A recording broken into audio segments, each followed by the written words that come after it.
Итак, друзья, как найти ваш Xiaomi робот-пылесос через приложение Mi Home, если вы его потеряли? Допустим, он заехал куда-то под какой-то диван, не можете понять, какой у вас, допустим, 1000 диванов.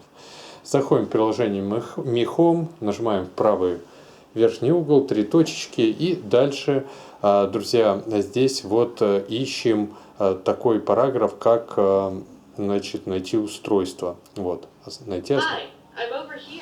И вот устройство говорит.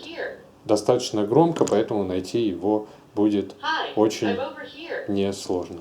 Друзья, вот, собственно, и все.